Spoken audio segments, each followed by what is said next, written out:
Welcome to episode 230 for League of Legends Top 5 Plays, brought to you by summoners from all around the world who submitted via PotatoMonster.com/upload. Thanks for tuning in. We have an awesome episode followed by a HyperX giveaway, so let's dive right into it with an amazing play from Unsighted on Echo. He takes a tower, but if you look at the minimap, we see the enemy Trundle teleporting in and everyone's committing to the mid lane to guarantee the kill. He backs up and W's, juking the spear, and at the same time he picks up the shield. He blinks in as Timewinder returns to him, getting 2 stacks up on Nid. Echo ults back to trigger his passive and delete Nidalee, but he's surrounded, so he Q flashes the Oriole as we pause it here. Before the play continues, I wanted to point out Echo's Timewinder that's right by Thresh because he's looking to proc his passive and needs to land the Q on the way back. An amazing E curves the Timewinder back in to finish off Thresh and give him a huge burst of speed to also escape with his life after getting the double.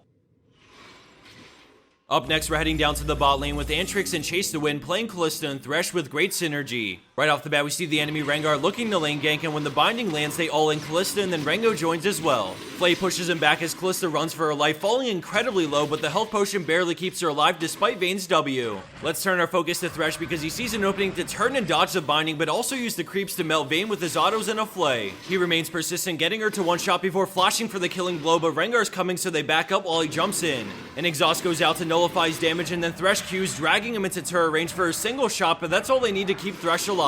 Kalista quickly bursts Morgana down for the 3-for-0 outplay in the bot lane.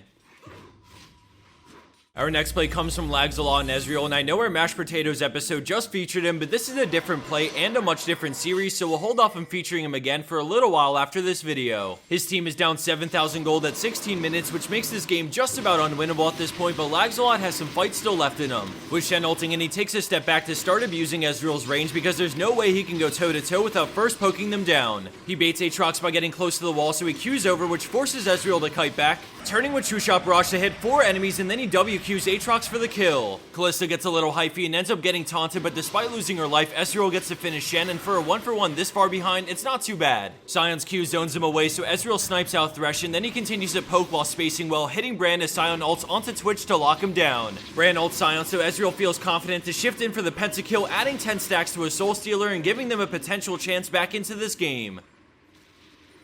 Coming in at second place, we have Sleepy Brown 00 and Azir with a game-changing play to save a terrible situation. At the start of this play, things take a wrong turn quickly when Riven dies from charging in because their team couldn't commit with Wukong flanking from mid lane. They move in to help rescue Janna, but then she gets arrowed and here comes Wukong, so let's freeze it and have a look at what's going on. First off, Janna CC'd, and she should be a goner because Ahri and the rest of the team are going straight in. Then we also have Wukong off to the side for follow-up, so this situation is really bad, but since they're so tunneled on Janna, they miss the soldiers Azir has set up in the choke point. He flies in, flash ulting them back as they all try to get past the wall but get denied while Jinx and Azir shred. Just like that, Azir bails his team out of a tricky position with a fantastic read on the scenario and a well-timed engage. With only Wukong left, they take care of him to get the ace after only losing 2 players in the process.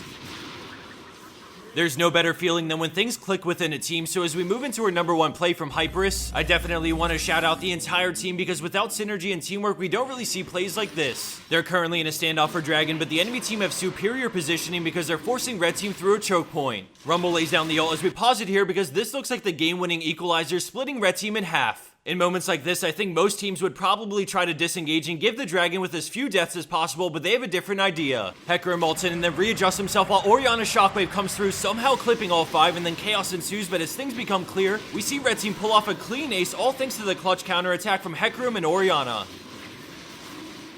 And for our bonus clip of the week, we have MK Madkid on Xin Zhao with a game-winning play. To set the scene a bit, we're in the late game and blue team is really feeling the pressure of the double inhibs and a 5th dragon coming up within the minute. His build is crazy, rocking triple lifesteal plus Nashor, so as long as he doesn't get bursted, he doesn't plan on dying anytime soon. Keep in mind if this fight goes poorly, the enemy team is a short walk away from ending the game, and on top of that, he's fighting this without Kog'Maw or Nautilus. Although they get the kill on Vayne, it's still a 3v4 and they're already low in health, but MK has guts. As the rest of this game-deciding teamfight unfolds, I wanted to thank everyone for tuning in, and a special thanks to those who submit replays on our site. We're really looking to step up our game by releasing 3 or 4 videos a week, so the replays are crucial to keep quality high. We have a few ideas we're working on to give back to those who do submit plays, so keep an eye out for more on that soon. Lastly, before heading out, I wanted to thank thank HyperX for sponsoring our top 5s and run a giveaway for a chance to win a Cloud 2 headset. Here are the winners from the last giveaway, so congrats to them, and if you want to enter today's giveaway, head over to the description box and follow the link. The Cloud 2 headsets are so good, especially for their price compared to other headsets on the market, so unless you're made of money, I definitely choose this over any others. We also have links in the description to take you directly to Amazon, where you can get 33% off the normal price, so check it out for more details. Of course, if you also go through the link, you're helping us more than you can imagine, so we appreciate the support even if you decide the headset isn't for you. Thanks again for watching, I hope you enjoyed, and until next time, good luck out there on the Rift and take care.